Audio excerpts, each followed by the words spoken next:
নমস্কার বন্ধুরা, আজ পবিত্র গীতা পাঠের ২৪তম দিন। আপনারা শুনছেন অর্জুন বিষাদ যোগ প্রথম অধ্যায়ের ২৪তম শ্লোক। আজকের শ্লোক আমাদের জীবনের একটি অসাধারণ সত্য শেখাবে। সত্যিকারের পথপ্রদর্শক কেমন হন? তিনি কি শুধু আদেশ দেন, নাকি তিনি আমাদের চোখ খুলে দেন? আজকের শ্লোকের মধ্যে আছে গুরু, মেন্টর, পথপ্রদর্শক এবং ঈশ্বরীয় দিশার এক অনন্য শিক্ষা। শ্লোক পাঠ।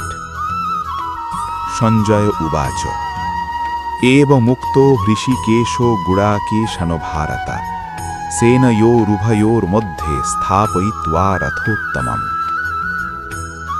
সহজ অর্থ। সঞ্জয় বলছেন, অর্জুনের এই কথা শুনে হৃষিকেশ শ্রীকৃষ্ণ দুই সেনাবাহিনীর মাঝখানে সেই উত্তম রথটি স্থাপন করলেন। গভীর ব্যাখ্যা। এই শ্লোক বাইরে থেকে খুব সাধারণ মনে হতে পারে। মনে হয় অর্জুন বললেন, কৃষ্ণ রথ এগিয়ে দিলেন। কিন্তু গীতার সৌন্দর্য এখানেই। সাধারণ ঘটনার ভিতরে লুকিয়ে থাকে অসাধারণ আধ্যাত্মিক শিক্ষা। কৃষ্ণ সঙ্গে সঙ্গে উপদেশ দিলেন না কেন? এখানে লক্ষ্য করুন, অর্জুন প্রশ্ন করলেন। কৃষ্ণ চাইলে সঙ্গে সঙ্গে বলতে পারতেন, এটা করো, ওটা করো না, যুদ্ধ করো। কিন্তু তিনি তা করলেন না। তিনি প্রথমে অর্জুনকে দেখার সুযোগ দিলেন। তিনি তাকে এমন স্থানে দাঁড় করালেন যেখানে অর্জুন নিজের চোখে পুরো বাস্তবতা দেখতে পারবেন। এটাই সত্যিকারের পথপ্রদর্শকের লক্ষণ। সত্যিকারের গুরু কখনো সিদ্ধান্ত চাপিয়ে দেন না। সত্যিকারের শিক্ষক শুধু উত্তর মুখে তুলে দেন না। সত্যিকারের মেন্টর আপনাকে এমন জায়গায় দাঁড় করান যেখানে আপনি নিজেই সত্য উপলব্ধি করতে পারেন। কারণ নিজে না দেখে পাওয়া জ্ঞান অল্পদিন থেকে, কিন্তু নিজে দেখে উপলব্ধি করা জ্ঞান জীবন বদলে দেয়। বাস্তব জীবনের উদাহরণ। ধরুন, একজন ছাত্র বিভ্রান্ত। সে জানে না কোন বিষয় নেবে। একজন সাধারণ মানুষ হয়তো বলবে, এই সাবজেক্ট নাও। কিন্তু একজন সত্যিকারের মেন্টর কি করবেন?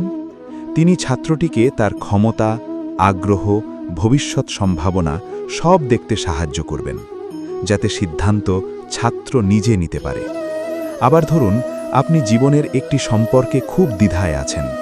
আপনি চান কেউ বলে দিক, থাকবো না ছেড়ে দেব।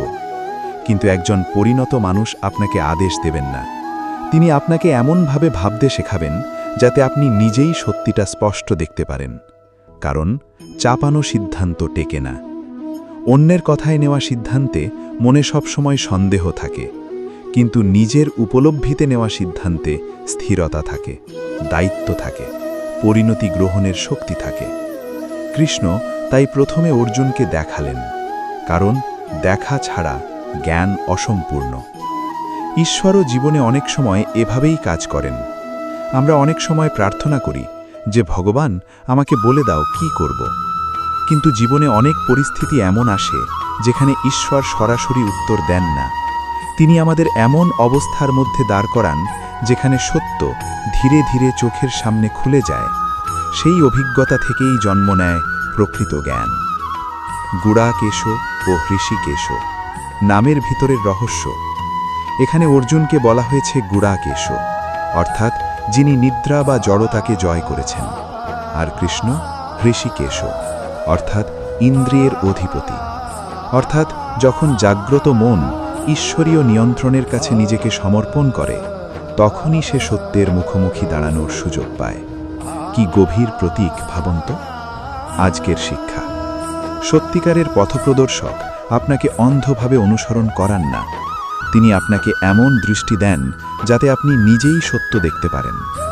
জীবনে যদি কখনো ভালো গুরু, ভালো শিক্ষক, ভালো মেন্টর বা ঈশ্বরীয় দিশা পান, তাহলে দেখবেন তারা শুধু আপনাকে উত্তর দেন না, তারা আপনাকে দেখতে শেখান। কারণ যে চোখে সত্য দেখা যায়, সেই চোখই মানুষকে মুক্তি দেয়। পরবর্তী এপিসোডগুলি শোনার জন্য চ্যানেলটিকে সাবস্ক্রাইব করুন। ভিডিওটি ভালো লাগলে লাইক দিন, শেয়ার করুন, আর কমেন্ট করে জানান আপনার জীবনে কি এমন কোনো পথপ্রদর্শক আছেন যিনি আপনাকে সত্য দেখতে শিখিয়েছেন। জয় শ্রীকৃষ্ণ। নমস্কার।